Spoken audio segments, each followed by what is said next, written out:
So I tell people, if you wake up, the first thing that you do is you look at your phone Yeah, or turn on your lights. Your which brain's is like, normal now. right, everybody does it, right? And you didn't get the sunlight yet. The brain's like, all right, I guess it's 12 o'clock in the afternoon. Here's cortisol for 12 o'clock. Here's digestion for 12 o'clock. Here's hormones for 12 o'clock, and that's it. Then you go outside and you're wearing your sunglasses because you're like, oh, I have to block the sun. Now your brain has no idea what time it is because you missed the morning signal. You're out there with sunglasses on. Now your brain's like, all right, now it's nighttime. I don't know what time it is. I, the lux, because it's not just the blue, we need the brightness, but the sunglasses are going to block that. Then you get in your car, you go to work, you're inside all day long on the screen that doesn't change at all. So now you have this 12 o'clock timestamp all day long with no infrared, no red. And that's really the key, is that the infrared is that anti-inflammatory, those anti-inflammatory wavelengths.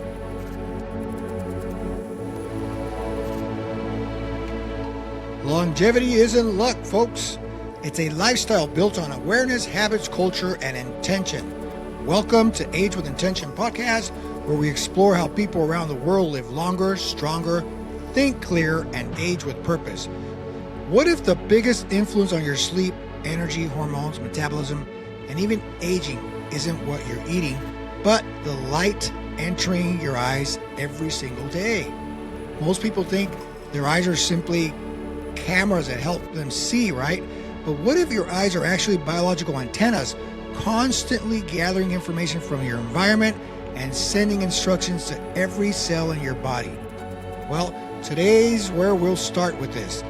I'm joined by Dr. Valerie Giangrande, an optometrist, circadian rhythm educator, and a founder of Quantum Eye Care. We're going to explore why light is far more than illumination, how the eyes help regulate the body's internal clocks, and why modern lighting may be disrupting human biology. So let's get Dr. Valerie on. Dr. Valerie, welcome to Age with Intention podcast. So Thanks. before we dive into the science, I love for people to get to know you.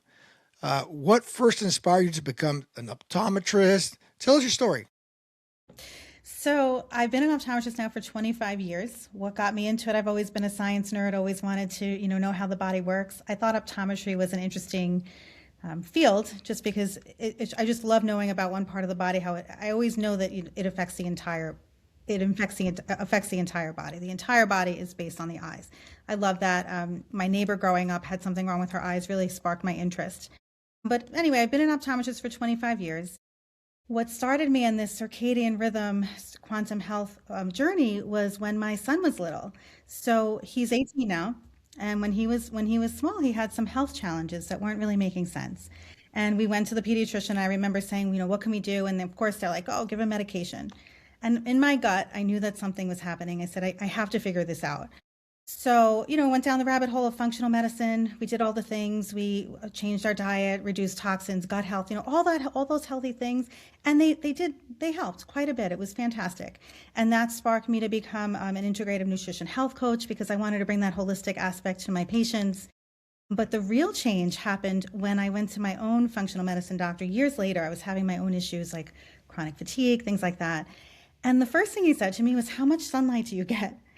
And, as an optometrist, I said, sunlight, like I'm very careful. I do the right thing. I wear my sunglasses. I have sunblock on all the time. I'm very fair. I thought I was giving all the right answers. And he said, that's your problem. You need more sunlight.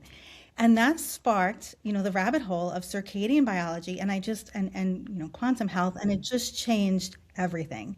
Learning that sunlight is so fundamental. We made the changes in my family, my household, and everything changed. And it was fantastic. And I said, oh my gosh, like, how does Yes. everybody not know this? I wanted to scream into the world, right? You just want everybody to know. So I started to educate my patients, and that's my goal. I just want to educate as many people as possible. It's the foundation for health. It's everything. We talk about healthy foods, all the things we think are good, and they all are all important. But, sunlight is the foundation for all of it, and it's just fascinating, and it's like the missing piece of the puzzle. It was just so amazing. So I then went on to the Institute of Applied Quantum Biology. I got certified through them, and it's just been a great journey, and I just really want to educate people. That's awesome to hear. Especially from you're coming from the conventional medicine. Uh, Unfortunately, there's a lot of stubborn people that don't want to listen to anything else. They figure that that's all. I went 10 years in medical school. I don't need anything else, right? But this completely shifted your understanding of, like you said, your relationship with the light and human health, and with your son now 18. You said he's 18 Yeah, years old now. seems You know, right. the health, his health was Yeah. obviously the primary focus for you, and to learn this stuff, it changed your lifestyle as well. Not just your sons, but your lifestyle, and now you're doing it for your patients as well. How are they? How are they accepting this? Are they resistant on what you share about quantum biology and circadian rhythms? That's a great question. Most people are very open because when you learn about it, it just makes sense. Like there's nothing that doesn't make sense. If we think about it from a logical standpoint, and we'll get into all of that, it makes sense that we would need light. That's how we evolved. So most people are very open to that, and I do find that each year when I see people, they come in and they say, "Wow, I made the changes that you said, and X, Y, and Z. These things have helped," and I see people getting better, and that's fantastic. And then you get people who are a little resistant, and I can tell when they're resistant, and I don't push it. I don't want anybody to feel uncomfortable. So I just plant little seeds, and I'm not going to push people too much. And of course, colleagues don't always want to hear about it too much, but most people are pretty open to it when they make the changes, especially, and see that things get better. It's really fascinating. Great, yeah, because most people think eyesight and eye health are the same thing, Hmm. but what's missing from that understanding? Really, I mean, you're talking Yeah, quantum eye care. What is that? is that For right? people that have never heard of it. Exactly. So when we think of eye care, people come in and you think, wow, I want to see 2020. What's my vision? Yeah, 2020, right? right. You can see the chart. Fantastic. Great. You could see the chart. That's just the optics of the eye. That's how light gets through the eye, bends, focuses on one part of the eye, goes to the brain. We see images. That's vision. That's just one small piece of eye health. We have cells in our eyes that are reading light just to tell our body what to do, what time it is. It basically, the light getting in our eyes controls our entire body. It's such a huge statement, but it has so much more to do with circadian rhythm and light timing, based on not even based on vision. So our eye health has so much more to do than 20/20 vision. In addition to that, of course, we have peripheral vision, we have the health of our eyes, all of that. But a really important aspect of it is that we have cells in our eyes that are wired for light, like the color of the sky, those blue light cells that are wired for sky blue, to send messages to the clock in our brain to tell our entire body what time it is.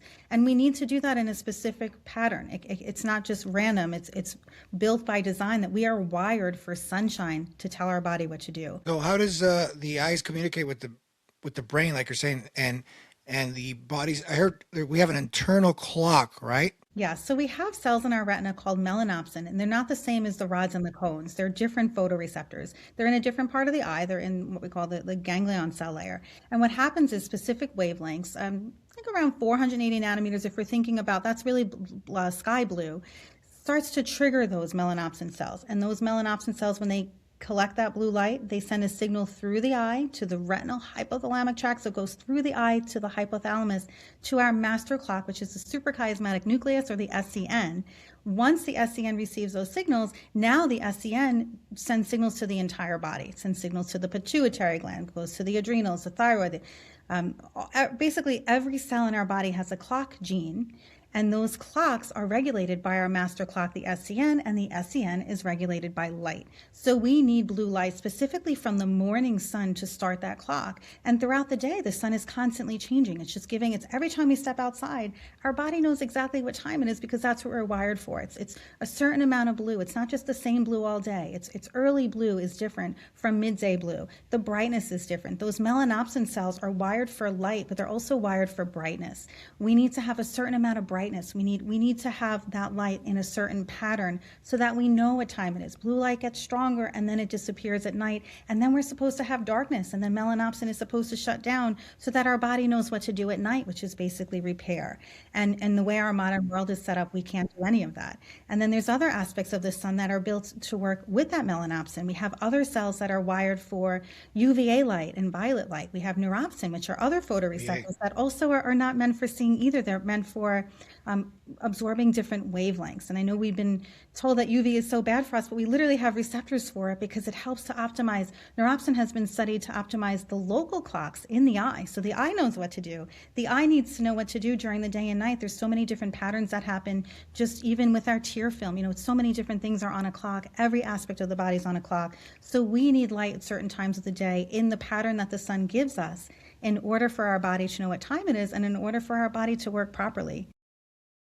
Yeah, that's fantastic. Now, for those that don't know, tell us again what SCN stands for again. Suprachiasmatic nucleus. And that one is going back into the hypothalamus? Yes.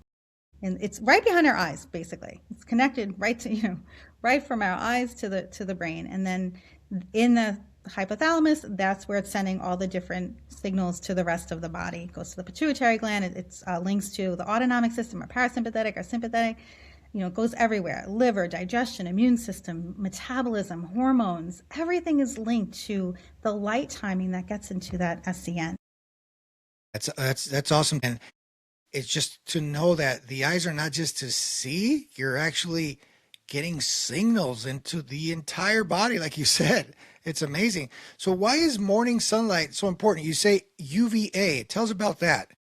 Well, first, the sun is ultraviolet doesn't exist. Ultraviolet light doesn't really exist in the very early morning. So in the first hour of the day, as that sun is rising, we're getting a lot of red and infrared light, which is a whole other part of the sun that we really need more than anything. It's such an important signal.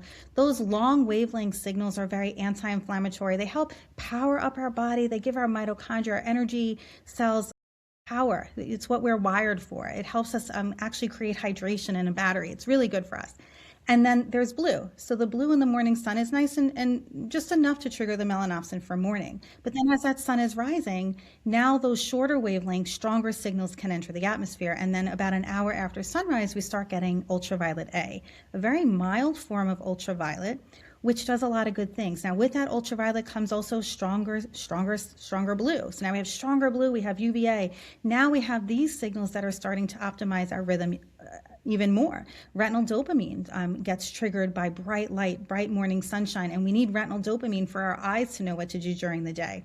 Those UVA signals are going to help optimize hormones and metabolism. And we have these happy hormones, beta endorphins, that get stimulated by ultraviolet A. So many amazing things that happen. And when we don't get those signals, we flatline. I mean, it's just interesting. Cortisol starts to, be released by that blue morning or that bright morning sun. So that's really important as well. We need cortisol, and that's a precursor to different hormones. And gosh, there's so many things that happen.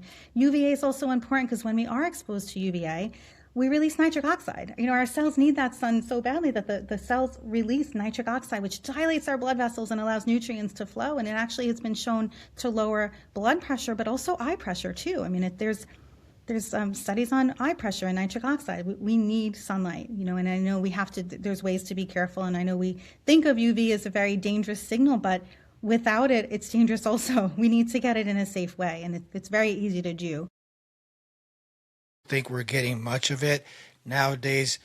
People are just completely skipping the early mornings. Like you say, UVA comes out at 30%, or what's the hour after sunrise? About an hour after sunrise, right? I know there's like an app for that too, but my circadian app, I love it. Yes. Yeah, so you can get the app if you're not sure of it, but it's about an hour after the sun rises, and you're getting that UVA.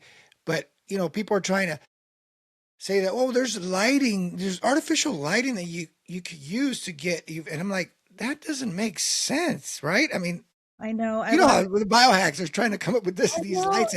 You use these lights, and you don't really need to go out to get the UVA or the happy lamps, right? The LED, the SAD lamps that they have for right. And a lot of people will say that to me. Oh, I have an SAD lamp.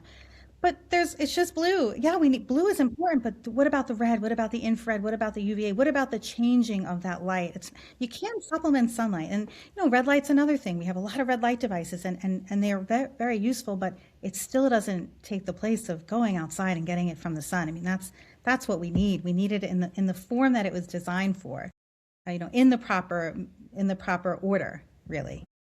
Yeah, because like you say, it's going to help regulate sleep, the hormones, our metabolism. We need metabolic flexibility more than ever before.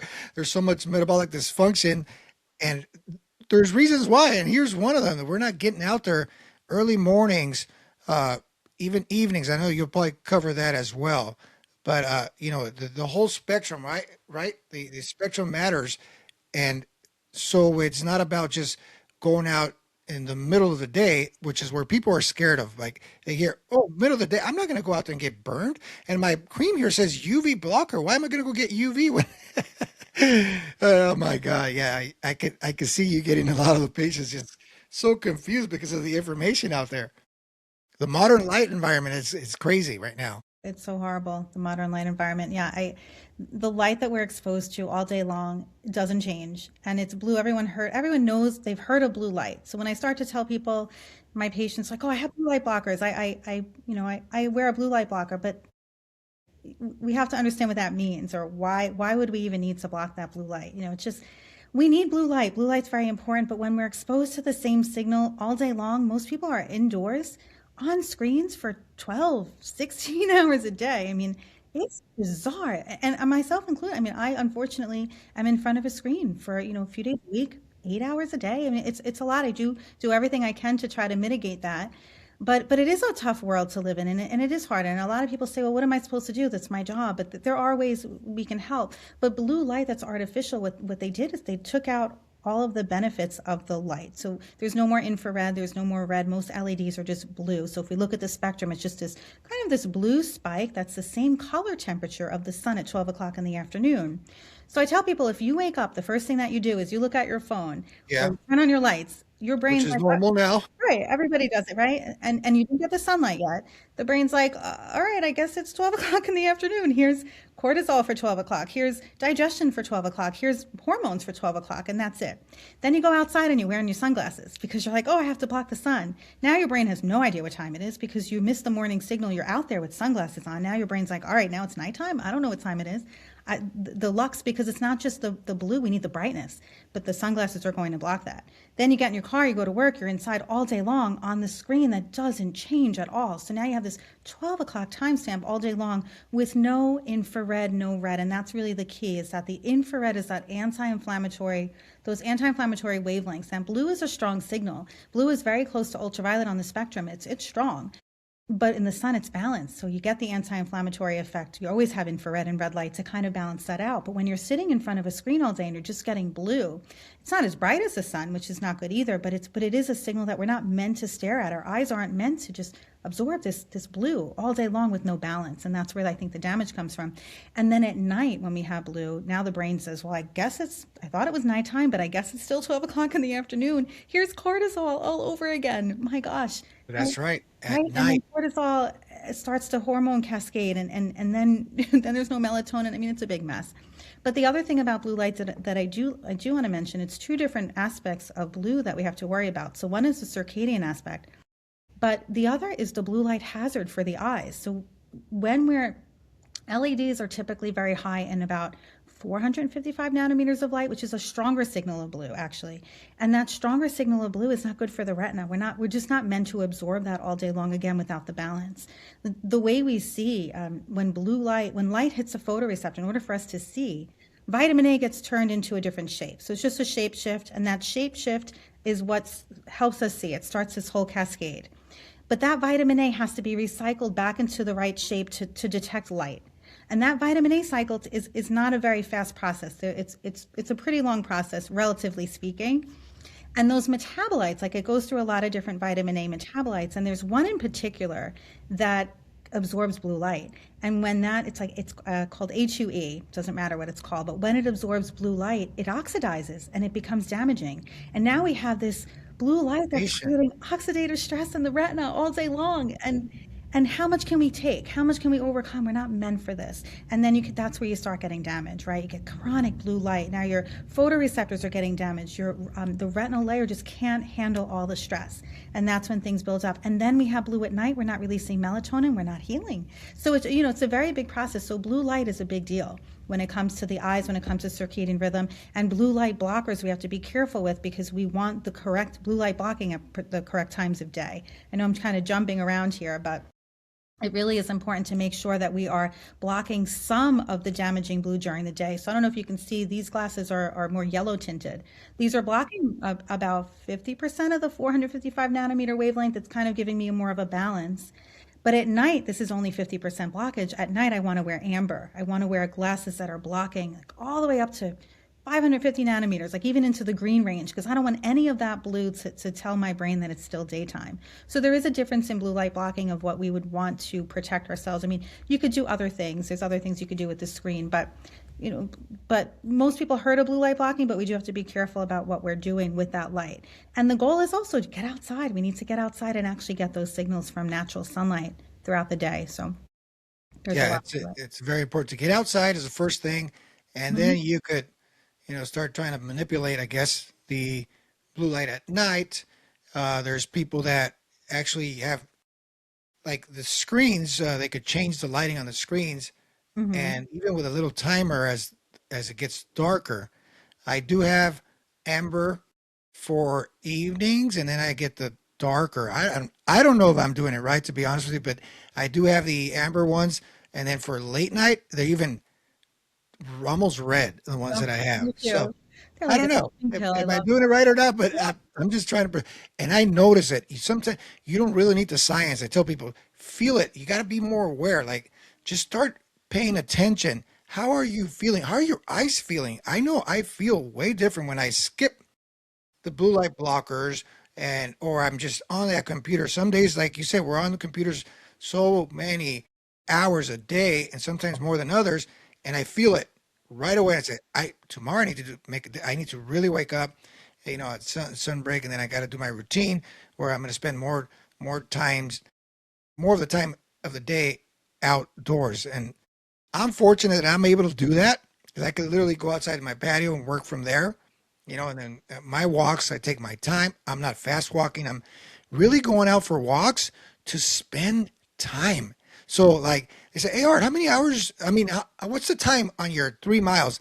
On your 3 mile walk, I don't even take a clock or a watch. I don't take anything. I just walk because I want to make sure those 3 miles are going to be at least over an hour because we have to spend time outside. So I'm not fast walking. I'm stopping, smell, like they say, stop and smell the roses. I'm literally doing it and I'm thinking because now I learn more about, you know, quantum biology, the circadian rhythms and your alignment. I'm like, I'm out here to spend the most time I can. So yesterday I did 3 hours and 3 miles in 3 hours, but I took my time. Fantastic. Where did you go? We thought you got lost. No, I purposely did this. I'm not timing myself for how fast can I go. I'm timing myself for how long can I be outdoors. Right, So it's absolutely. very There's so many important. benefits beyond sunlight, even still. Like there's just the energy of being outside. There's the visual, being able to look in the distance and look at greenery and being exposed to infrared from all the green. It's an amazing thing to be outside. I actually started, maybe it's because I'm getting older, but I started bird watching. I downloaded the Merlin app and I start looking at birds. I'm like, wow, this is so much fun. It just makes you really connect. Something silly, It but does make you connect. And I was going to ask you, does it make a difference when you're out in the sun, but you're also around, like, I'm not going to say, the forest, you don't have to go to forest, but when there's also green and then there's flowers and then there's birds, do you see a difference also like in mood changing and mental clarity? What do you absolutely. see? Absolutely, absolutely. So being in a green space in general, there's more infrared being reflected from the leaves. So we're actually getting more infrared, and infrared light penetrates closed eyelids, it penetrates our skull. It even penetrates light clothing. It's really that powerful. So people, like when we say get outside, it doesn't even have to be out in the sunlight. You could be in the shade. The shade is fantastic. Shade is giving us a lot of benefits also. We're still getting the correct colors. We still know what time of day it is, and we're also getting the benefits of just being outside in nature. The eyes, we're wired for nature. I believe we have the most cone sensitivity to the color green. We can see more shades of green than any other color because that's how we evolved with movement and different color greens. It's really fascinating. And again, looking at nature, the eyes respond much better when we're outside as opposed to just looking at something really close is a lot of hard work for the eyes. In addition to the blue light factor, it's the fact that we don't blink that much and we're focusing really hard. The muscles that have to focus, it's like doing a push-up all day long. People by the end of the day, they say, oh God, I can't see anything. My distance is blurry. I'm like, it's not a distance issue. It's the fact that you've been focusing all day long and now you can't see anything because your muscles are doing this all day. So that's another factor. We're not meant to look here all day long on our phones and our screens. We are meant to be looking in the distance. It's just so much better for us. Makes sense. I mean, that brings Mhm. up this question. So are you seeing more vision issues now since people are connected to the modern lifestyle? Absolutely. Absolutely. At least I've noticed over the last 25 years that things are happening. Everybody's sick. Chronic illness is so rampant, right? So many people have diabetes, which is a huge eye issue as well, myopia, dry eyes. Teenagers have dry eyes. I mean, that's not, teenagers shouldn't have dry eyes. I mean, that used to be an age-related thing. Cataracts. People are getting cataracts, in my opinion, at a much earlier age. Macular changes. I mean, there's so many things happening that shouldn't be happening. And when you start asking questions about lifestyle, it's not all, a lot of times we used to think, oh, it's this, wear your sunglasses because it's sunlight that creates all these issues. But then when you ask the questions, do you spend all day out in the sun? No, I haven't been out in the sun in years. I wear my sunglasses, but I'm inside all day. It's an interesting lifestyle. You start to see what's happening. People are very light sensitive. They're not sleeping. So many things are happening with the eyes. And I think we always have to look at the light environment, not to say that every single thing, every condition is only based on light, but the light environment is a huge factor. And I would say every condition, we have to get our light right, regardless of our nutrients. Of course, there's other things involved, but light is the foundation. And I think that's really important. And we're missing that, especially with diabetics when they come in and they say, I just got diagnosed with diabetes and I'm not eating pasta anymore. I'm not eating bread anymore. And I'm trying to get my blood sugar. I'm trying to eat well. I said, did your doctor tell you about light? Did your doctor tell you that just being under light at night is going to raise your blood sugar? Nobody ever, of course not. Like they No, didn't tell usually me not.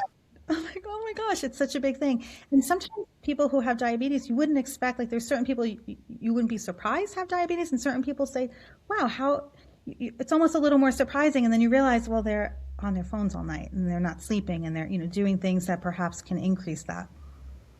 So, Are you seeing more? You talked about children. Are you seeing more rates of nearsightedness? Uh, yes. Oh is my it gosh. nearsightedness that gets Yeah. affected? Myopia, Wow, absolutely. It's rampant. And, children. That's crazy to know. children. And I mean, the research is pretty powerful on sunlight and myopia. It's pretty well known that dopamine helps reduce myopia. And how do we make dopamine in the eye? From bright sunlight during the day. There's also research on UVA and violet light triggering neuropsin, which are those UVA cells, or they call them violet, but when you look at the wavelength, violet and UVA, it's the same kind of thing. But anyway, so UVA light triggers neuropsin, and that helps to upregulate this myopia suppression gene. So just by getting ultraviolet A exposure and bright light during the day, we're going to decrease the eye from growing. So sunlight is really, really important. And that's actually pretty well known in the literature to tell kids get outside as much as you can, right? And I do find it interesting that the eyes are built, the way the eyes are designed, like the lens of our eye when in children actually transmit more UVA and UV light than we do as a grown-up, which is just interesting, right? It's an interesting setup that there has to be a reason for that. But anyway, so yeah, sunlight is really important. And the other aspect of again, blue light is the so we need sunlight for myopia, but I think also our modern environment in general, right? We're all getting so much blue. We're also looking at things, the kids are looking at things so close for so long that the focusing muscle, the need to focus so hard is also helping our eyes become more nearsighted because the body doesn't want to have to focus so hard. And being nearsighted is a really nice adaptation for not having to focus up close. Because when you're nearsighted, you can see everything up close without having to focus, but then you can't see far away. So the brain will become more nearsighted if we're using too much of that muscle. So a lot of times we call it myopia control, we try to have kids wear something lighter for reading or not wear their glasses for reading or something different so that they're not over focusing. So that's another aspect of just our modern environment in general. So blue light also, this chronic blue light exposure is also going to mess with our dopamine in general. So yeah, sunlight and near strain I think are the two biggest modern reasons for the uptick in myopia in children. And there's a genetic component perhaps, but it's really, it's so much more of an environmental component in my opinion. I see a lot of people having issues with just stepping outside to the sun. Right away, they complain, "Oh, I need to wear my sunglasses because I can't handle the sunlight. It's too bright." And I always say, well, yeah, it's going to be like starting to work out again since you're not used to it. You've been, you're indoors a lot. And like you said, with you're focused on one blue light, it's not changing, right? And then you step outside and the sun, it's different lighting. You're not used to it anymore. So you have to work out again. You have to start working out. It's going to hurt. Like, let's just say you're doing some bicep curls and you're going to be so sore because you haven't done bicep curls in years. So the eyes have muscles too, right? I mean, tell us about that. Are we lacking? Do exercises for the eyes work? So, yeah, so exercises are helpful in general, like getting blood flow, you're moving faster, doing all those things. But as far as light sensitivity, you're right. Like, I always tell people, you're cooked by blue light all day long. Your body can no longer handle regular light anymore because it's just the wrong signal, right? So the best way to try to build that up again is getting outside for that morning signal of sun. Sunrise, there is no UVA to worry. There's no UV light to worry about if people are worried about it. That red and infrared light, those are the most easiest ways to start building up a tolerance. Sunrise and sunset, and then blocking the light at night. Just by doing those three things, we're going to reduce a lot of that light sensitivity because, again, we're not meant to look at light at night. We're supposed to have darkness and just the blue light during the day also we need to mitigate. But really, sunrise, sunset, and blocking the light at night with amber glasses, with lowering lights, those three things can help really start building up a tolerance to light again. And I think that's probably the most important things that we're mostly missing. Melanopsin, when we're exposed to brightness, because it is a brightness detector as well, also controls our pupil responses. It contributes to how much the pupils constrict from light, from bright light. So if we're not using that, if we're not getting those bright signals, we're losing the ability. We're losing, not that we're losing our pupil response, but it's just not as adaptable. So people who are exposed to this chronic blue light, that's the wrong blue light, that's unbalanced, the pupils might be a little bit larger than they should be, and then they're not contracting as fast. They're not, the response is a little slower. So yeah, they're going to be more light sensitive. In fact, in research, when they check melanopsin, they're checking the post-illumination pupil response, the PIPR, because they're checking to see that the pupils, after light is to shine light into the eye, the pupil should stay constricted a little bit longer, and that's what melanopsin does. And that's how they check people for their circadian rhythm, which is interesting. So, I think you lose some of that adaptation if we're just looking at the wrong light all day. So I think that's a big thing. Again, I was able to completely adapt just by getting outside in the morning, slowly, very slowly, and I'm not outside staring at the sun. I'm not like getting out there in the middle of the day staring at the sun. I would never tell people to do that. But I'm out there. I get what I think I need, and then when I think I've reached my limit, I'm in the shade. I'm putting on a hat. I'm covering up. I'm not. So there's limits. I'm not telling people to go out there and stare at the sun, but we have ability to. We need sunlight, and we need to be able to handle it well. And I think the morning is the easiest way to do that. That was one of my biggest struggles. I was like, when I started learning more about this, because obviously I'm in health and wellness, integrative health practitioner, and, circadian rhythms were not all there. I was not, the saying, I'm not a morning person. Oh, bullcrap. You got to adapt, right? So that was one of my hardest things to do. But now, I feel the difference. Like I said, you don't always need, peer reviewed study to confirm what you're feeling. You feel it, and you start to see the differences in sleep patterns, your hormones, like you say. But for those that don't understand what circadian alignment is or what circadian rhythms are, can you explain that? Sure. So our clock genes run on a 24-hour cycle. The whole body runs on a 24-hour cycle. It's again processed by the SCM, by the master clock, and the biggest trigger is light. There are other triggers, the timing of when we eat, our body temperature. There are other triggers, but light is the strongest trigger. When light through our eyes hits the SCN, the way the clock works is it's more of like an oscillation, and it starts to make genes. It starts to trigger the clock gene and the BMAL1 gene.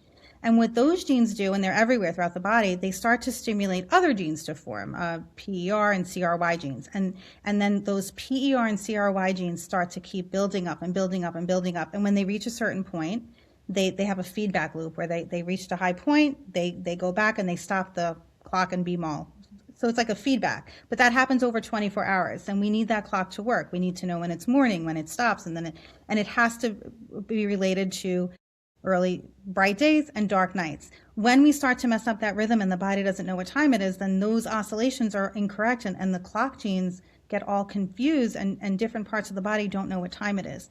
So we're not able to repair when we're supposed to. We're not able to digest when we're supposed to. Our immune system is messed up. Our hormones are messed up. Like everything, our body has to know what to do and when to do it. And we are meant to live on basically a 24-hour rhythm. That's daily. But we also have seasonal rhythms as well. It's not just daily. It's seasonal. Like the amount of UV light that's in the atmosphere, the amount of brightness, the timing of the day, like our body knows all of that. It's not just the eyes. I mean, our skin has all the photoreceptors as well. We're wired for sunlight. It's giving us all the information we need for seasonals. There's different things that happen in different seasons. We have more melatonin optimization in the winter when it's darker, and our body knows that, and our body knows how to, our metabolism shifts in the winter. We're not supposed to pretend it's sunlight. It's summer all year round.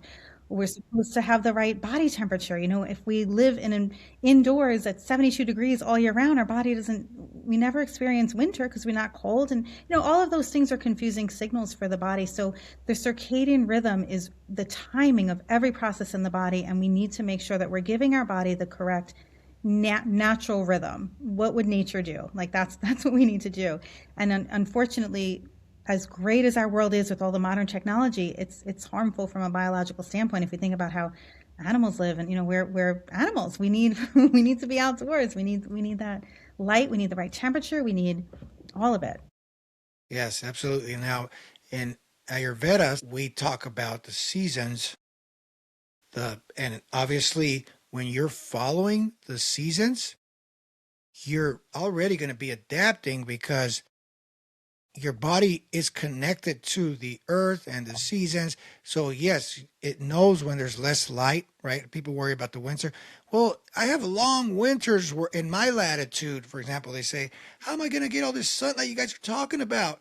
Well, if just go with the seasons, right? And obviously the body's going to know, like you said, you store more, what did you say? Melatonin is more optimized in the winter because there's more darkness, and there's research showing that melatonin can attach to some of the same vitamin D receptors. So yeah, we may not have as much vitamin D because there's no UVB in a lot of parts of the world, but now we have our melatonin, and if we live the way we're supposed to, then that's okay. That's why it makes sense in Ayurveda, even without the modern science, it pretty much explains it. And then as far as daily, it talks about, just follow the sun.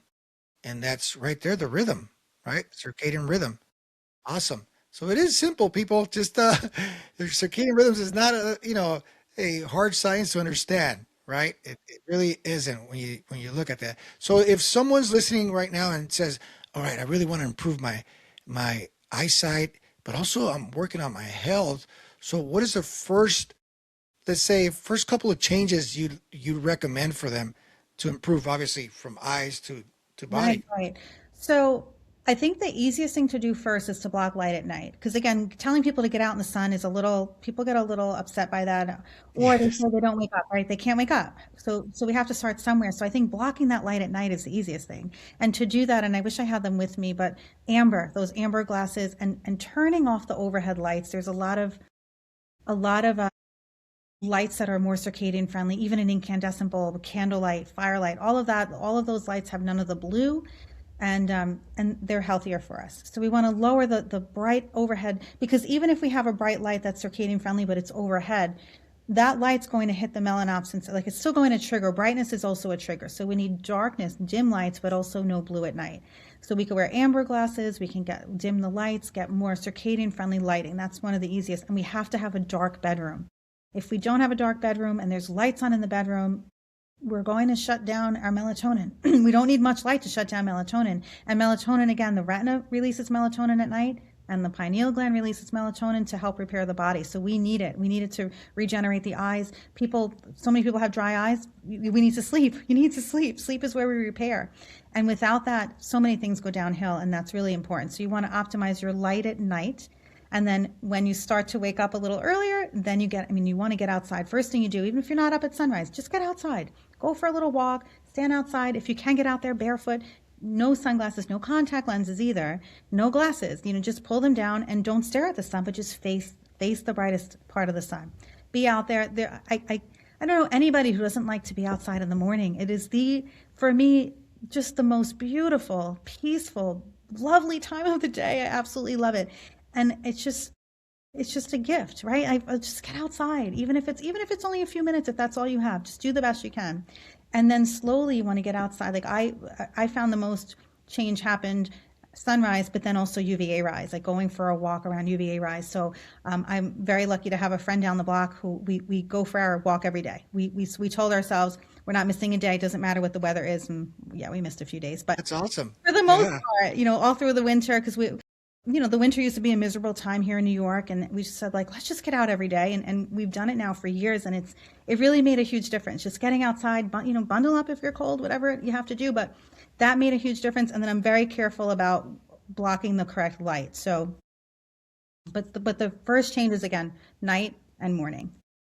So I think that Okay. was So the at night, when you say dark, how dark does it have to be? We slept under the stars. That's light. What do you say to that? right. Yeah, that's actually a And the good. moon. Also, and the moon. Right, that's true. But there's nothing else, right? It was just moonlight. I think moonlight's okay, and they find that for full moon, like yes, sleep does go down a little bit during the full moon, and that's usually for women. If we are very very aligned, it would be during ovulation, right? So you're kind of awake, and um, when the sun is up, not the sun, when the moon is brighter. So those are normal variations. I think that's all part of nature. But in our world, I think we have so many lights coming in from like street lights are too bright. It Yes. doesn't make sense. So blackout curtains are really helpful. But how much light? I mean, when we're sleeping, we need less than 10 lux to not reduce melatonin. I believe that's it. Less than 10 lux. That's really dark. You shouldn't be able to see your hand in front of you when you're sleeping. At night, my circadian app tells you that, and I love it. Now explain to us what lux is for those that It's don't just a know. measure of brightness. It's just how bright the light is. So, Got to be under 10 when you're to, sleeping, I want to say under okay. 10, and at night, I forget the numbers, but it has to be dark. Lux, to just give you an example, on a really bright sunny day, it could be 100,000 lux outdoors, 10,000 lux on in the morning or on a cloudy day, something like that. Those are huge numbers. When we're indoors and we're exposed to artificial blue lights, as much as it's the same signal as the sun at 12 o'clock in the afternoon, it's not the same brightness.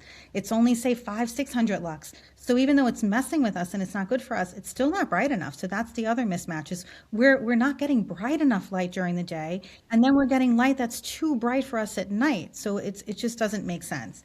So that's lux is another factor that's really important. And there's an app for that too. Oh, well, that's the same app. It's The called my the, circadian app, the Lux meter, she has right. she has that on there, which is really really eye-opening. If you take the even through a window, you can see the difference in the lux through a window versus being outside. It makes a huge difference. I Cloudy think days photographers have lux on their on your cameras phone. for lighting. Yeah. And I think it works better. I know we don't all have photographer cameras, but because I heard that if you use your phone, the light of the phone is going to actually create a higher lux because of the lighting. So it's Probably, not that yeah. accurate, He says but a it's little not bit at least exact, but helps. gives you like an idea. Yeah. Yeah, at least get an Just a idea of general, yeah. what you need to be in the dark. So yeah, again, these blackout window Blackout curtains, curtains. Mm-hmm. right? Those, and then what about those? The lighting, like in every gadget has a light. There's a little blue No. light or a green light. Or Yeah. do you cover those? I How do do. you? I do. Well, it's funny. I changed my refrigerator light to make it red. I put like a Right, I've seen those. I haven't done that. right. And we're so used to it in our house. We had company recently, and we opened the fridge, and they were like, "What the heck?" And you don't realize how funny it is when Yeah. you get so used to it. So yeah, the refrigerator light we made red. I do go around and I put stickers on a lot of they have those blackout stickers that you could use for a Yes, I restaurant. have some, Right. So I do that in the bedroom, especially in anything especially in like the bedrooms. in the bedrooms. Yeah, I tried to do it around the house. My son got upset with me. He's like, you can't plot the time on the clock. So he said, please don't do that. So I didn't do it for every single thing, but I did it for the refrigerator and I do it for the bedrooms. Yes, that in the bedrooms especially. Right. Bedrooms especially. So adapting to like uh incandescent lighting, Hmm. some red light. We do Yeah. have Red light Uh, is great. Yeah, I use red at night for the most part, and all our lamps at night. Depends on how I love red. Red is just a sleeping pill to me. You know, when you talked about those red glasses at the very end of the night, oh, I love it. yes. So Yeah, soothing. I do have red lights in the room, Mm-hmm. because you obviously have to see your way in the room and, Mm-hmm. before you go to bed, and no TVs in the room, right? I mean, Oh, that's the best thing you could do, yeah. just completely take out these big, everyone got used to these huge plasma TVs back in the day in bedrooms. I'm like, oh Yeah. my God, that's just You know making what? things worse. And you know what's funny? A lot of people, and this is a great thing that it makes sense. And well, people will say, "But I need the TV to fall asleep. How could it be Yeah, a lot better?" of people do that. Right? And it makes and it's a great question, but it's not like melatonin isn't really fully about sleep. Like we have there's the adenosine component to it. Like we can still sleep if we have blue light. We're still going to get tired if we have like adenosine is something that builds up when our body's making using up all our ATP from our like our energy, our ATP cells, ATP throughout the day. That's going to build up from ATP eventually to adenosine. It's just that byproduct. It's going to keep building up and building up to a point where we reach a point of this high adenosine. It's like this sleep pressure where we just conk out. We have to fall asleep because we've been up for so long and we need to sleep when the adenosine hits a certain point. So, I mean, I've fallen asleep watching TV and with blue light, I get it. I understand that. But that's not really, that doesn't mean that our melatonin is being released. We can sleep, and but if we're not releasing that melatonin, we're not repairing. We're not repairing the body. It's not anti-inflammatory. It's not getting rid of cancer cells, by for example. So yeah, you could sleep with the TV, but man, you're still messing with your sleep. You still may not be sleeping soundly. You're not, all the programs that need to repair are not happening. Even if you can sleep fine. I sleep fine. I sleep with the TV on. Yes, No, it's, yes, that's I'm what they say. I sorry. sleep with the TV on, but then Right, again, you're right. So if you have gut issues, it's not going to repair, right, right. right? Got issues, So eye it's issues affecting too. It's everything. everything. It's affecting everything. Crazy. What about sunlight through windows? I know I hear people say, "Well, I'm going to do the sunlight in the mornings, but I'm not going to step out because I'm cold. I'm going to do it through the window." Is that the same thing as being Oh, outside? not at all, not at all. So windows block infrared. Most modern windows are now because they're energy efficient, they're blocking infrared. So now you're not getting the full balance. They also block UVB, which isn't an issue in the morning because there is no UVB in the morning, but it's letting mostly, it does let a lot of UVA and blue light through. So you're getting this unbalanced amount and then you're not getting the infrared. And that's the key. We really need that balance more than anything. So it's not the same thing at all. I mean, I guess it's easier, it's better because it's not a flicker. I would imagine being in front of a window is better than being under LED lights all day, but still, it's still unbalanced. You're still getting too much UVA without the UVB, and UVB is where we make vitamin D, it's a lot of benefits to UVB, if we get it safely, but behind a window, we're not getting that. And too much UVA that's unbalanced is not good for us. And of course, we're still getting a lot of the blue and we're not getting the infrared. So it's Yes. unbalanced light. Great. I'm glad you brought that up. How about you mentioned flickering lights? Mm. I've talked to people about LEDs, and hardly anyone knows that it's flickering. Of course, we don't see it, but if you put it on slow mo with a camera, you see the flickering. Yeah, the flickering is not good. So it's like a strobe light, very, very fast strobe light. And it's the sunlight doesn't do that. It doesn't flicker in that same pattern. Right. So it's just not normal. We're not wired for it. So our retinal cells can't handle it. Actually, our Mueller, so we have Mueller cells, which are in the retina. They're kind of like a scaffolding in the retina. They're really important cells for like support and nutrients. They are damaged or they can't handle the flicker. It can actually cause some damage. Some people are really sensitive of migraines, light sensitivity, just feeling nervous. Like it's just not good for our nervous system to have this flicker. It's just this constant strobe. Like a strobe light in general, I hate them. They're horrible. If you can imagine being under that, even though we can't perceive it, our body can see it. Our eyes constantly trying to figure out what's happening. What's this light coming into our eyes that's constantly flickering? And it's a real problem. And blue light glasses don't help with flicker. Nothing. Sunlight doesn't flicker through a window. It doesn't flicker, but on a screen, our phones, they all flicker, which is really tough. There are some, I believe, I want to say Iris Tech reduces flicker. I'm pretty sure it reduces flicker. The program that you can change the monitor setting for, I think it reduces flicker, or is it one zap tap? Not sure which one it is, but something reduces flicker. So you're saying the blue light blockers are Right, not helping flicker, the no. flickering. It helps the blue light, Right, but not the flicker. So right. I guess the best thing to do is what I've been doing is just switching the light bulbs to incandescent lights when possible. Obviously, we have a lot of overhead lights. What do we do with those? Well, Somebody has to come up with some incandescent lights up there. no, I actually have circadian friendly lights in my home that supposedly don't flicker. And I tried to, I actually do the slow motion video and I don't see a flicker. I don't know if that's the best way to check it. But I do have circadian friendly bulbs that I still turn off at night, but they're technically full spectrum bulbs. And when you turn it, it goes from full spectrum, and then at sunset, it's like a yellowy light, and then and then there's orange. So it has those three modes, which is kind of cool. It's great. So I have those overhead. I change those, but I still turn them off. But you're right. What do? We just got to, unfortunately, turn them off, right? Yeah, because I was going to ask you, how do you create a healthier light environment in your home? But you just mentioned, so what are those lights? Do you have a name for them so people can Yeah. So search for there's a them? company. There's the Better Sleep bulb by In Rhythm, which is a great bulb. Okay, And there's nice. also a blackbluelight.com. Those are the ones I have, the LEDs for my home. They're the same. They fit the sockets in my kitchen. You know, Yes, the the overhead hi ones. hats. Okay. The hi hats. But the Better Sleep bulb is also amazing. Same idea, where it actually has infrared light in those bulbs, where every time you change this, it goes from full spectrum to orange to red, I believe. Yeah, to red. So that's a great bulb to have. So a lot of companies have those kind of things. Incandescent bulbs are great. Nira bulbs and IRA have full spectrum with infrared. That's really great as well. So when I'm at work and I'm in an office, I don't have any windows in my office. It's a bad situation. Yeah, that's pretty Okay, bad. and I have windows, LEDs. Plus, I'm in the dark a lot. It's just the whole thing. But anyway, what I do, I kind of bring a suitcase with me every time I go to work. I have, I have full spectrum bulbs, like a lamp with full spectrum incandescent bulb or a Nira bulb. Sometimes I even bring my Sky Portal, which is from Chromalex, I think. Anyway, that has a full spectrum light. I just bring whatever full spectrum lights I can handle. I Okay. wear these. I have uh, sometimes I have a little bit of red light that I bring once in a while. So I try to do things like that. I have my oils going. I just try to do anything I can. Not that that has anything to do with light, but just to kind of make me calmer. Still part of the environment for Yeah, sure. and I Yes. just try to get outside as much as I can. Sometimes it's really hard. Sometimes I'm, 4 or 5 patients deep and I can't.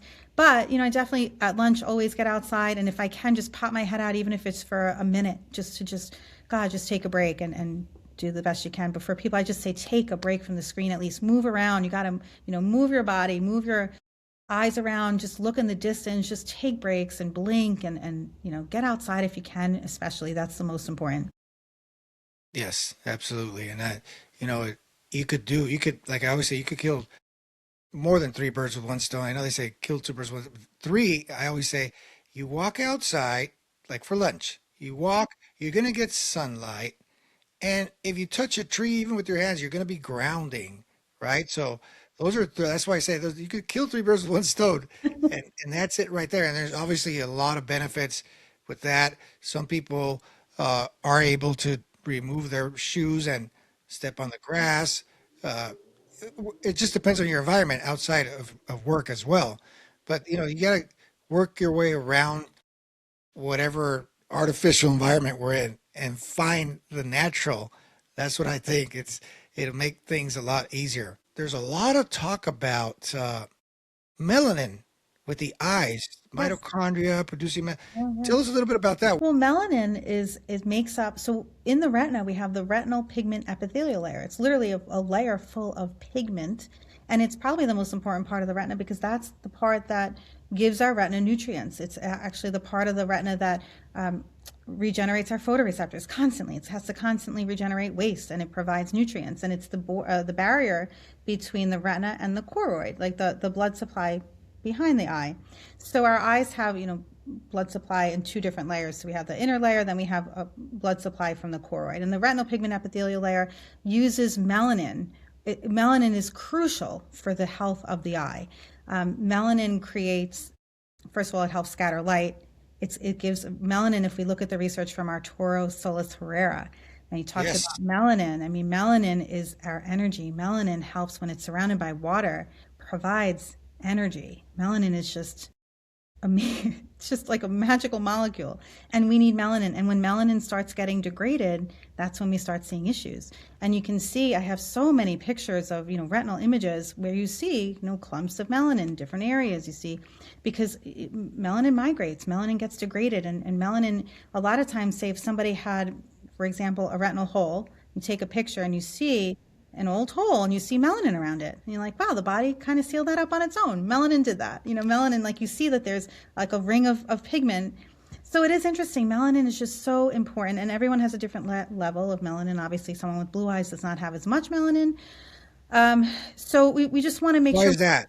Why don't they have Blue eyes is just less melanin. That's why that's why the eyes are blue. There's less melanin in the iris, and the retina also has a less amount of melanin. Just like you would have less melanin in the skin. Like if you come from a northern climate, you can have less? you can make it. In our skin we can make melanin, but not as much as somebody who comes from an equatorial right place. So we do need sunlight to help maintain that, right? We need dopamine helps to optimize melanin, like there's a precursor to that. So there's some controversy with, can we build up melanin in the eye or not? But I like to think of it, or I like to say we want to maintain that melanin. We need to make sure it doesn't get oxidized. We want to keep it healthy. And how do we keep it healthy? We keep it healthy with the proper lighting environment, with hydration, with all the things that we would do that we're talking about here, and we just need to maintain that melanin. I don't know if that's answering your question fully, but it's super important. I mean, it's crucial. Yes, and I have read some of the studies from Dr. Arturo Solis Herrera. He is ophthalmologist, Yes. and of course Yes. Is he an and ophthalmologist? of course he did his own study, and he shows how, from what his perspective is, it's able to. I'm not sure about the right term, but Split separates water. hydrogen and oxygen, Right. right, and it creates Provide energy. energy Yeah. in the mitochondria. Right. Amazing. It makes a lot of sense when you look at the importance of melanin, not just in the skin, but the eyes, right? And like, I mean, wow, it's providing electrons, it's providing hydrogen, it's providing protons. It's really, it is amazing. Yes. Okay. His research is really powerful, and I just love it. I love even the images in his book. He has a lot of retinal images there, and you can see all the melanin changes and stuff. So it's pretty amazing. it's just something that needs more, I guess, more work, and you're going to have to wait a little bit for the future to catch up. But you look at history, and melanin pops up. Maybe not the word, but like the Egyptians and the Mayas and all that. They something about the skin, which is our biggest organ in the body, right? And energy. I mean, and it actually links through the eyes and through the skin to that POMC in our brain and in our skin, which helps us create those, melanocytes. And that's one of the best adaptations we have for getting sun exposure. I mean, it's what we're designed for, right? We get sunlight and it stimulates the melanocytes to create more melanin, which is going to help us absorb sunlight in a better way, and then use that energy from melanin and to create health. I mean, I know people think of that being not a good thing, but it's an adaptation. It's what we're designed for. Right. And I guess for people that don't understand it, but you could look at it like plants, like photosynthesis, right? What plants do. I know he talks about that a little bit, like it's like kind of like what plants do with the photosynthesis, correct? Like the opposite. Yeah, exactly. We are all connected to the earth, so we must have some similar things, have chemistry or biology happening there, which makes a lot of sense. It's awesome. It A does. lot of good work. And So yeah, tell us about what quantum biology is, because you're the quantum eye doc. So where does what is people, they think physics right away. So right. does she do physics, or what is it? What's I quantum mean, biology? it's kind of a circadian biology, electrons, mitochondrial health, all things energy, light, energy, water, hydration. It's just how the body works with nature, and how we're designed to work with light, with water, with magnetism, with all of those things, and how we're built for nature. And it's just it's a weird, I guess it is a weird term, quantum, but it's just more the whole science of circadian biology, I guess, is kind of more of a general term for it, I would say. Yeah, and I guess it goes beyond just the conventional science, obviously, and proving things that we haven't caught up yet in the conventional. Just kind of like with the frequencies, uh, still science there's controversy there about how that works with the body, but you're already on that with the frequencies, and it's very helpful when you start understanding how frequencies work. Oh, absolutely. Yeah. We're all energies. Everything is vibration, right? We're electrical, energetic beings, and it's the way the electrons are flowing in our body. All this is the frequency of the earth. There's frequencies in light. There's frequencies in our body. Everything is a frequency. Everything that we do, everything is energy. Energy. I love Jerry Tennant. He's another ophthalmologist, and he talks about healing is voltage. Everything is voltage. It's just energy. And he does some great things. He really changed the way I think about glaucoma and some other health issues in the eye, just as far as energy flowing, how we need like meridians and how the energy needs to flow, how even energy in our teeth are connected. And gosh, he does so many good things with the flow of energy and how we can heal if we have enough frequency, energy in our bodies. And Yeah, in Ayurveda we call it prana, right? The life force, energy going through the fascia, right? And like you yes, mentioned, the yes, teeth. It's fascia, so gosh, and water and hydration and mm, yes, fascia. My gosh, that's a big portion of our eyes too. I mean, everything is connected by fascia. It's really important. And even the amazing. body, our own body makes life for us. Our biophotons and Yeah, I mean, there's so much to it. awesome. A lot of great information. I'm sure we could go hours and hours asking you questions, but before we wrap up, I like to do a little intentional rapid fire round that I ask you quick questions, and then you just first instinct, no overthinking, just answer. I'd like to know a little bit more about you. So I'm gonna ask you rapid fire questions here. For you, sunrise or sunset? What do Sunrise, you prefer? You sunrise. said sunrise. There Mhm. you go. So can you explain that to me a little bit? I didn't touch on that. So is sunset still beneficial or Absolutely, absolutely. But sunset is beneficial, and it's signaling the end of the day. So it's going to help us lower our cortisol, raise our melatonin, and it is important. But again, the beginning of the day is how we establish the entire day. It's also how we establish even our sleep patterns. We need sunlight to help us maintain serotonin. Serotonin is a precursor to melatonin. So, I always remember as a kid when we'd spend all day at the beach, and my mom used to say, "Oh, I'll take you to the beach so you get knocked out and you go to sleep tonight." Because we're outside in the sun getting so much serotonin, and that serotonin gets turned into melatonin at night when the sun goes down. And the more of that precursor we have, the more we could sleep. so Yeah. actually quality sleep starts with sunrise, Okay. right? Okay, so let me ask you, coffee, herbal teas, or none? All right. I have one cup of coffee. I do. I just love it. And not for energy. I don't do it for energy. I eat first. I don't even do it with breakfast. I have it after. I would like to get into herbal teas more, and I have a whole drawer full of herbal teas. I just very rarely do it. And I don't know why. But I probably should, but I just like my cup of coffee. It's just fun for me to have it. Like you, I would like to start getting into more of the teas, right? Right. Yeah. Okay, what about places, beach or mountains for you?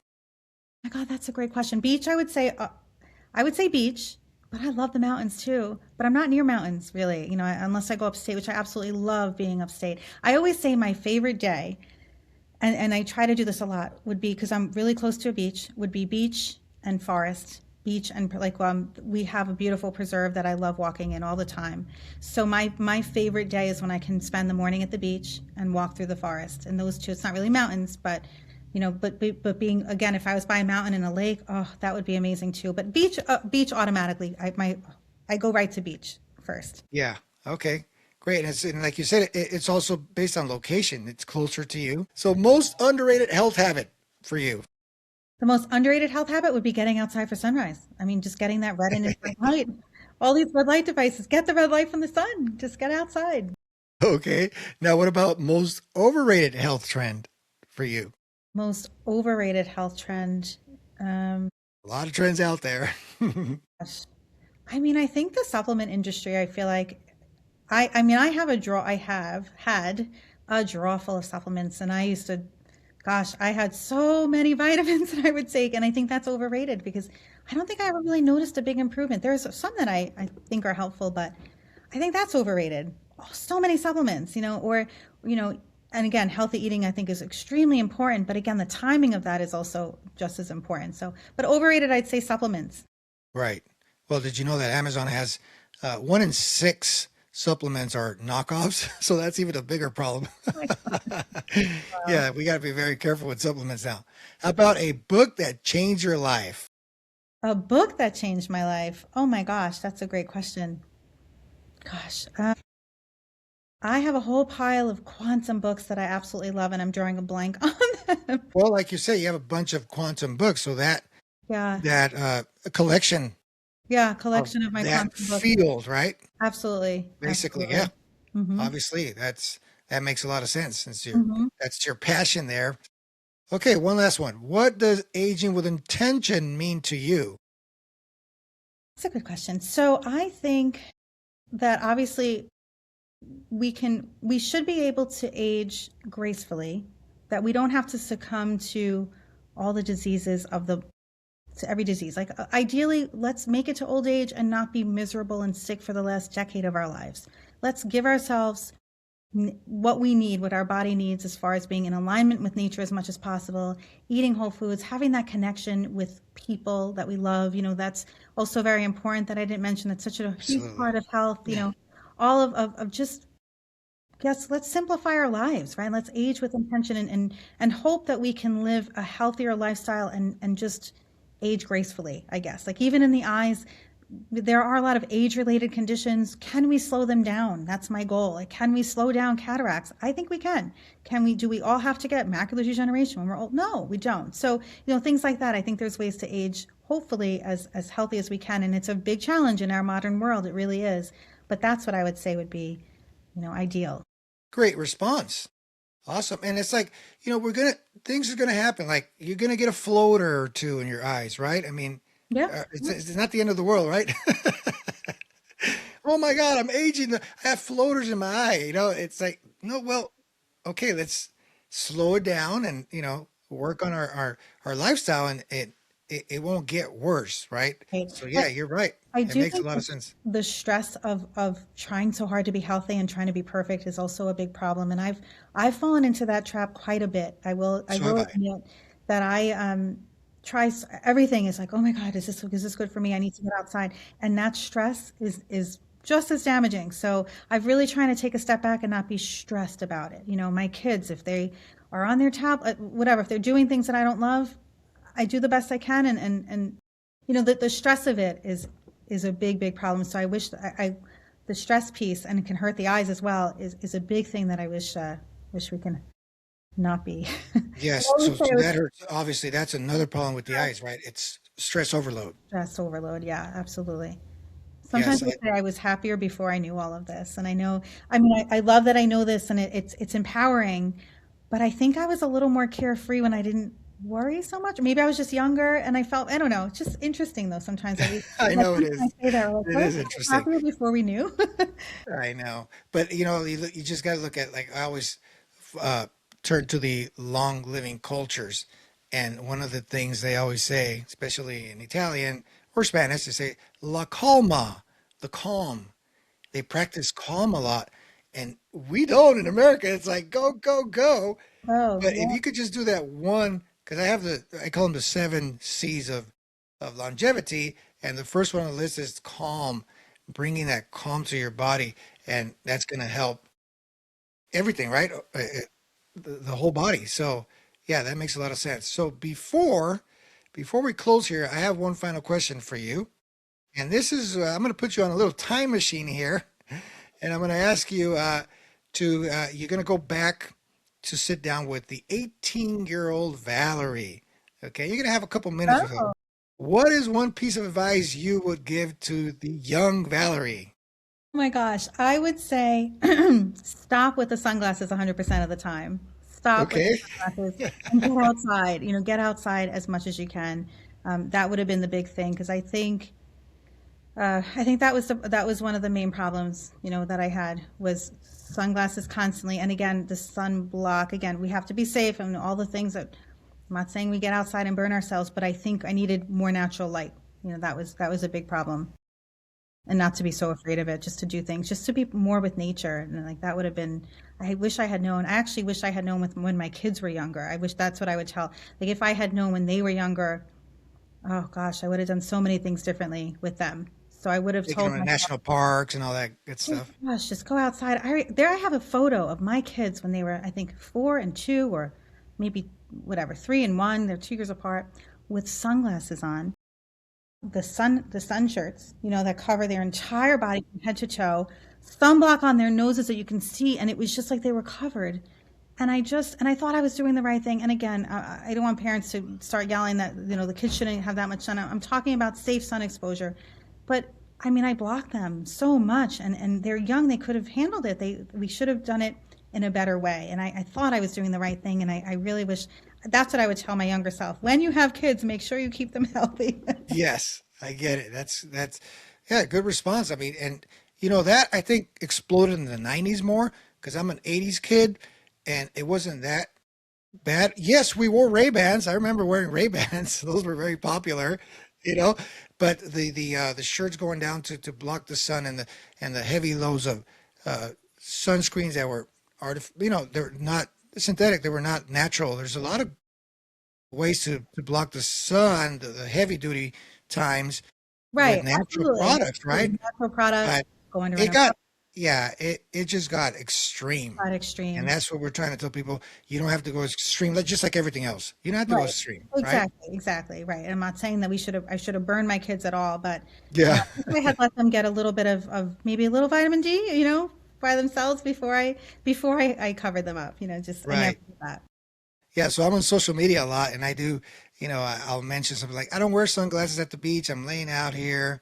I don't, and obviously you're going to get the comments, right? And one lady goes, good luck with your macular degeneration, buddy. Once you hit 50, you're done. I'm like, I'm 58. I don't wear any glasses to read, to drive, or anything. So I guess I'm in the right path, buddy, because it hasn't happened. And then I'll say, hey, I'm not looking straight at the sun and damaging my eyes like that. No, I'm talking everything comes with balance. When I talk about sunglasses, I always want to say if we're in a place where there's a lot of reflected glare, that's changing the sun. The sun's not the same. There's excess blue, there's excess UV, that's damaging. So we want to be careful with reflections if it's intense and we can't handle it. Obviously, driving, obviously, like Driving. snow, things like that. Or if we're not adapted, you don't want to just be inside all week and then think that you can handle being outside without it if you haven't adapted, or if you have, some people can't absorb the light as well until they have the correct lifestyle, I should say. So, someone who has really light eyes, who's never seen the sun, I wouldn't say go outside and spend all day without sunglasses. Like, that's dangerous. So, but yeah, you're right. Like, you can handle it, sun in safe doses. That's what we're designed for, as long as we're, safe about it. But their reflected glare, I think, is a big problem though for people. Reflective glare. That's a good one. Right. Yeah. And that's in the cars with those windows and Cars and it's I can different see that. surfaces can Well, reflect. it's snow, like you said, the snow, the Even reflection. It's white, yeah, white, like white surfaces, even excessive glare, sometimes even, if you're on a boat and the water is reflecting all day long, that's not good either, because the reflections are increasing the amount of blue and the amount of UV, like red and infrared, that's will be absorbed by the water, but the other wavelengths are now unbalanced. So that's where you can get some issues as well. So yeah, that could be a problem. everything in balance. Yes. Okay. Well, Oh, yeah, I'm go sorry. ahead. No, I thought there was another question. I missed. Well, there is another question, but this one is for our listeners who want to learn more about you or from you, where can they find you, your work, especially with the quantum biology? So if you go on Instagram and follow Quantum Eye Doc, there's a link to my website on Instagram. And that's really the main place I am. I was on YouTube for a little while and really not on YouTube. So I moved everything to my website. So you can see that on Instagram in my bio. There's a link to the website, and that's where all my information is. There's resources and stuff like that there. And you have online education It's on there, right? education. Yeah, definitely. Yes. Great. Okay, Yes. great. Well, Valerie, thank you so much for joining me today. Lots of great information. Like I said, I mentioned we could go on and on and on about with this topic, but I appreciate your time, your expertise, your experience in this. And obviously we will learn more. I want to learn more about, light and vision, circadian biology, and I'm really intrigued with your work. So it's been an incredible conversation. Thank you very Thank you much. so much for having me. I really appreciate Is it. there anything you'd like to tell our audience? Any tip before we go? Any tips? So I think we covered most of the tips. Again, just get outside, just give your eyes a break. Try to just think about nature and align with it, align with nature. Hydration is a piece that I didn't really mention too much, but we also want to make sure we're hydrated and things like that. That also goes a long way with our eyes. But if we give our body the correct environment, our body makes hydration for us. Like our cells are hydrated on a cellular level when we get the correct lighting environment. So that's just another piece that we want to think about as well. But that's about it. Hydration, very important. All right. Well, thank you so much. Now, to our listeners, if this episode made you think, good, that's what we want. That's the whole point, right? Make you think. Now, go ahead and start doing your own research and draw your own conclusion. But I definitely recommend going into Dr. Valerie's website to learn more about circadian biology, your circadian rhythms, practice those new habits that we shared, and making that room dark, stepping outside in the mornings. I know I need to know more. I need to do more of that myself. So it's inspirational, right? But the goal isn't just to, be perfect or agree with everything anyone says. It's just basically to become someone who's I always say, a critical thinker, and just, it's important to take action on what actually builds health. So aging with intention is not necessarily, something where we focus on, oh, that aging part is a problem, right? It's more of a aging without the intention could become a problem. So where nothing is forced, everything unfolds with intention, I believe. So hopefully this episode helped. Valerie, I'm going to put on the comments and right here on the page your Instagram so people could connect with you, follow you with all the great work. I love the posts you have there. So I'm constantly watching as well. Thank you very much. All right. So for everyone, peace. Thank you so much. And I'll see you in the next episode.